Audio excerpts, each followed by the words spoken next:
Саламатсыздар, урматтуу радиогучулар, кутмандуу күнүңүздөр менен Парламент радиосу күндүн тартибинде программасы менен ободо. Бүгүн жогорку кеңеште төраганын алдындагы миграция боюнча кеңештин кезектеги жыйыны болуп өттү. Андагы негизги каралган маселелер боюнча тааныштыруусун өтүнүп, студияда кабыл алып жаткан мейманыбыз жогорку кеңеш төрагасынын орун басары Нурланбек Казагалиев. Саламатсызбы? Саламатсыздар, кош келдиңиз. Бармандар, рахмат чоң. Мына бүгүн миграция боюнча маселеде бир топ буга чейин айтылган суроо талаптар канчалык деңгээлде аткарылды деген маселеде көтөрүлдү окшойт. Негизинен төраганын кайрылуусун сиз тааныштырдыңыз. Кандай жаңы багыттар белгиленип атат? Сиздерге да маалым болгондой, 2022 жылдын 25 мартында ал убактагы төрага Талант Турдумович Мамытовдун тескемеси менен миграция боюнча кеңеш түзүлгөн. Ушул миграция боюнча кеңештин курамы түзүлүп, бүгүнкү убакта төрагасы миграция кеңешинин төрагасы Кыргыз Республикасынын жогорку кеңешинин төрагасы Нурланбек Турумбекович Шакиев мырза, анын орун басары катары менин көзөмөлүмдө бул иштин жүргүзүүсү аткаруу бийлигинден Эдил Байсалов. Бүгүнкү негизги маселелерде биз 5 маселе карадык. Кыргыз Республикасынын 2021-2030 жылдарга карата миграциялык саясат концепциясын ишке ашыруу жүрүш жөнүндө Кыргыз Республикасынын Министрлер Кабинетинин маалыматы болду. Экинчи маселе боюнча биздин Эльвира Жаралбековна Сурабалдиева чыкты.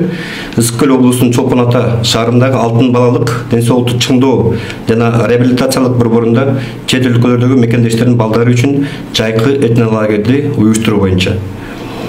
Үчүнчү маселе Кыргыз Республикасынын жогорку кеңешинин төрагасына караштуу миграция маселелери боюнча кеңештин иш планы бекитүү боюнча биздин курамыбызда бизде секретариат бар, анын жетекчиси Медер Рахман мырза бул маалымат боюнча билги берди. Төртүнчү маселеде миграция жана адам сатуу чөйрөсүндөгү иштер боюнча биздин айтылган секретариаттын мүчөсү Улан Ногойбаев маалымат берди. Акыркысында болсо ар бир уюмдун, ар бир жеке фирма болсун өзүнүн атрибутикасы болот экен, алардын өзүнүн логотипи болот экен. Ошол бүгүнкү жыйында биз ошол логотипти биргеликте жыйындын кеңештин мүчөлөрү менен биргеликте карап чыктык. Бүгүнкү күндө өзүбүздүн логотипибиз бар деп эсептесек болот. Урматтуу Нурланбек Тургунбековичтин кайрылуусунда эми биз да баарыбыздан жакшы билебиз, миграция маселеси өтө курч маселе. Миграцияны жоёбуз десек жаңылышабыз, миграцияны азайтуусу мүмкүн. Анткени миграция бүгүнкү убакта Кыргызстанда гана эле эмес, Казакстанда эмес, Өзбекстанда гана эмес, миграция ар бир өлкөдө бар. Ар бир жаран, ар бир адам жакшы бир жашоону каалайт экен. Бүгүнкү убакта биз Кыргызстанда ар бир биздин жаштарыбызга, мекендештерибизге иш мүмкүнчүлүгү түзө алганда бизге кыйынчылык болуп атат. Ошонун негизинде биздин көп жаштарыбыз 1 миллиондон ашкыны Россияда жүрөт. 45 миңге жакын деп бүгүн маалымат берилди. Казакстанда 30 миңден ашкыны Турцияда жүрөт. Миграцияны азайтуу боюнча Нурланбек Турумбековичтин да кайрымында биз мыйзамдарды чыгаруу, мыйзамдарга өзгөртүүлөрдү киргизүү, албетте жогорку кеңештин депутаттардын негизги функцияларынын бири бул ошол мыйзамдардын аткаруусун көзөмөлдөө. Кандай аткарылып атабы? Биздин бүгүнкү жыйынга катышкан ар бир министерствонун, ар бир структуранын орун басарлары катышты аткаруу бийликтен. Ошолор менен биргеликте бир топ суроо талаптар, сунуштар болду. Ошолорду биргеликте отурдук, талдадык. Албетте баарын тең бүгүн чечтик десек жаңылышабыз, бирок негизги багыттарды бүгүн белгилеп алдык. Мына мыйзамдар боюнча суроо талаптар болду деп атасыз. Буга чейин деле мисалы визалык режим боюнча маселеге келгенде кайсыл мамлекеттерде биздин жеңилдигибиз бар? Болбосо мисалы Америкага барабыз дегендер жанагынтип Мексика аркылуу бир топ кыйынчылыктарды көрүп атышат деген суроолор да көтөрүлбөдүбү? Көтөрүлдү, албетте. Эми ар бир биздин Кыргызстандын ар бир мамлекет менен келишимдерибиз бар. Келишимдердин негизинде виза берилип атат. Виза берилген убакта албетте бир топ кыйынчылыктар бар. Аны да биз мигранттар менен жолугушканда мына акыркы сапарыбызда Германияда Берлинде Өмүрөк Черкешевич менен биргеликте мигранттар менен жолуктук. Ошол жерде бир топ виза боюнча маселелер көтөрүлдү. Германияда бүгүнкү убакта 10 миңден ашкан мигранттарыбыз бар экен, мекендештерибиз деп айталык, мекендештерибиз бар экен. Ошолор да бизден суранышты ушул виза алуу боюнча. Анткени үй-бүлөлөрдө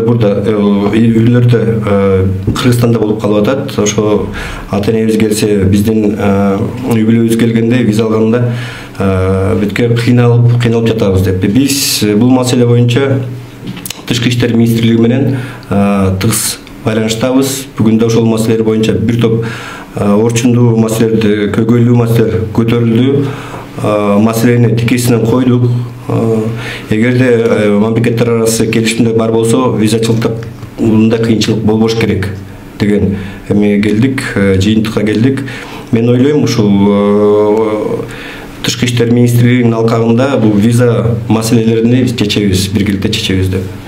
Анан дагы миграцияга чыгып аткан контингентти карап көрсөк, 80%дан ашыгын аял заты түзөт деп атат да. Негизги жоопкерчиликти ушул категория алып аткан жокпу? 80%дан ашканы аялдар түзөт дегени сиз Италия боюнча айттыңыз болуш керек. Балким Италияда иш мүмкүнчүлүктөрү ошондой болуш керек деп ойлойм мен. Карама каршы Россияны алсак, аякта эркектер дагы көп. Эгерде мен ойлоп атам, ошол эми гостиничный бизнес дейт, көбүнчөсү тейлөө кызматтарында, ресторан кызматтарында болсо, анда ошондой болушу мүмкүн. Анан талаптарга жараша болот. Суроо талаптарга жараша. Мисалы, Тышкы иштер министрлиги иш алып барат бул багытта дегендейчи, андан сырткары Минтеп төраганын астында кеңеш иштеп атат. Негизи кеңештин статусуна келгенде канчалык мындай үнү угула турган орган деп эсептесек болот? Өзүнүн коомдук өкүлчүлүктөрү барбы? Болсо алар кандай рангда алып жүрүшөт? Жогорку кеңештин курамындагы жогорку кеңеште биз жаңы эле белгилеп кеттик. Биздин миграция кеңешинде 5 жумуш топ бар. 5 жумуш топ түзүлдү. Аларды атап кетсек,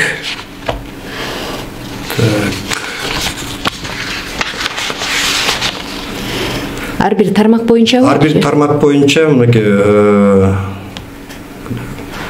Кыргыз Республикасынын жогорку кеңешинин чет өлкөлөрдө жашаган мекендештер менен байланышы түзүү боюнча бир топ өзүнчө алып барат.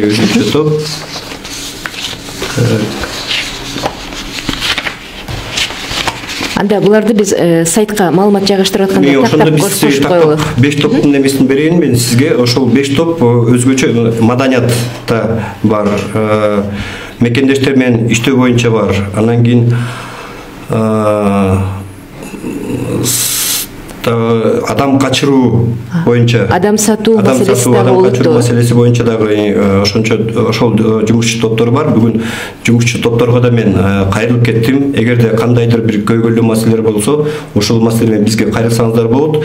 Биз жогорку кеңештин алкагында керектүү структуралардын мүчөлөрүн чакырып, өкүлдөрүн чакырып, биргеликте талкуулоого бир площадка түзүп беребиз.